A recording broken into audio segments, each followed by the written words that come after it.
সিঙ্গারার এই শেপটা দেখলে কার কার মোটু পাতলুর কথা মনে পড়ে। মোটুর সেই সামুচা, মোটুর তো বুদ্ধিই খোলে না সামুচা না খেলে। আমি যখনই এই সিঙ্গারাটা বানাই তখনই আমার মোটুর কথা মনে পড়ে যায়। আসসালামু আলাইকুম সবাইকে, আমি মারিয়া আর সবাইকে ওয়েলকাম করছি আমার পেজ লাইফ অ্যান্ড লেজিনেস থেকে। নার্সারিতে যখন পড়তাম তখন আমি 3 টাকা প্রাইজে সিঙ্গারা খেতাম টিফিনে।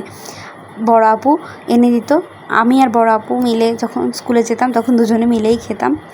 আর এখন এই পুচকু পুচকু সিঙ্গারাগুলো 20 টাকা 10 টাকার কম একদমই পাওয়া যায় না।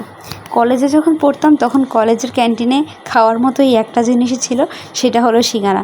কিন্তু সিঙ্গারা বানানো শিখেছি আমি আমার বাবা থেকে। বাবা যখন ছুটিতে বাড়িতে আসতো তখন এই ভাজা পোড়া আইটেমগুলো অনেক বেশি বানিয়ে খাওয়াতো আমাদেরকে।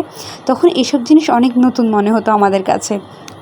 অনেকে এখন বলবেন যে ওনারা কি ঘর পরিষ্কার করে না, রান্নাঘরের ওয়ালে এত ময়লা কেন?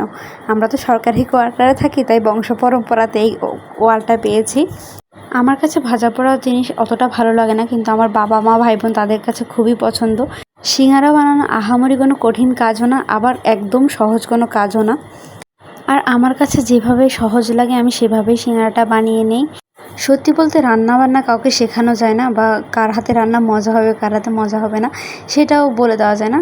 রান্না হচ্ছে একটা আর্ট, এটা এক একজনের হাতে ভালো হয়, এক একজনের হাতে ভালো হয় না, এটাই।